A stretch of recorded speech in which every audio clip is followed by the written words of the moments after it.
Welcome back to The Explainer. So today we're diving into what has to be one of the most wild, frankly bizarre runs in recent basketball memory, the New York Liberty's 2026 WNBA season. If you followed the league this year, you already know this was a campaign defined by absolutely incredible peaks and some seriously perplexing valleys. We're going to unpack exactly what happened on the court, up in the front office, and on the stat sheet to give you the complete picture of this totally unique season. Now, to really get the stakes here, we gotta talk about the number 30.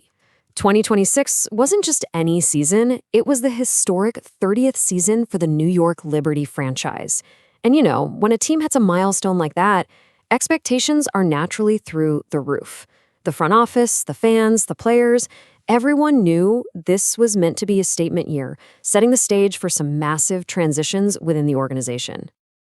Which brings us to the ultimate mystery of our explainer today. How in the world does a historic season feature both a championship trophy and a surprisingly low 8th place finish in the regular season standings? It's just this stark contrast between sheer mid-season dominance and a sluggish finish that left a lot of us scratching our heads. Okay, let's dive right into this. We're going to break this tale of two seasons down into 5 parts. A franchise in transition, the Commissioner's Cup triumph, the regular season grind, Liberty leaders and stats, and finally looking at the playoffs. Let's get into it. Chapter 1. A franchise in transition, specifically the 2026 offseason. The groundwork for this roller coaster actually started way before tip-off. I mean, we're talking a total coaching reset. Back in September 2025, the organization made the massive decision not to renew head coach Sandy Brondello's contract. Fast forward to December, and they bring in Chris DeMarco to take the reins for a totally fresh start. By April 2026, his whole supporting staff, including assistants like Courtney Paris and Will Sheehay, was locked in. It was a brand new era on the sidelines. Of course, you can't change the coach without tweaking the roster, right? They really beefed up the bench, bringing in key veteran Rebecca Allen and rookie Paulina Steer, who turned out to be a massive playmaker, by the way. But, well, the business side of the WNBA always takes its toll. They ended up losing Naira Sabali in the expansion draft to the newly formed Toronto Tempo. So it was this really delicate dance of adding depth while managing those inevitable departures. All right, Chapter 2, the Commissioner's Cup triumph. Flawless execution. If the offseason was all about hitting the reset button, the early part of the 2026 season was an absolute masterclass. Let's shift the energy up a bit. During the designated Commissioner's Cup games in June, the Liberty were literally untouchable. 6-0. A flawless, undefeated run in the Eastern Conference. They were just firing on all cylinders, blowing past Connecticut, Atlanta, Chicago. It was this perfect picture of what Coach DeMarco's new system looked like when it was executed flawlessly. And the climax of that incredible run, they took down their ultimate Western Conference rivals, the Las Vegas Aces, to secure the Commissioner's Cup championship, their first Cup win since 2023. At this moment in the season, the Liberty looked like the undisputed best team in the league, hoisting that early hardware and making a massive statement. But as we all know, the WNBA season is a marathon, not a sprint. Chapter 3, the regular season grind. A stumbling finish. Let's bring things back down to reality for a second. Now, what's really wild here is the sheer statistical drop-off. You've got that invincible 6-0 Cup record on one hand, right?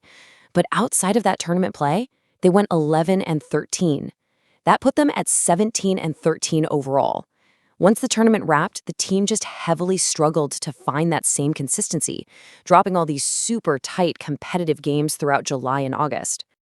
And you gotta remember, the grind isn't just happening on the hardwood. It's the travel, the logistics, the whole shebang. Get this bizarre anecdote. A mid-July away game against the Dallas Wings actually had to be completely postponed for 4 days because of mechanical issues with New York's charter plane.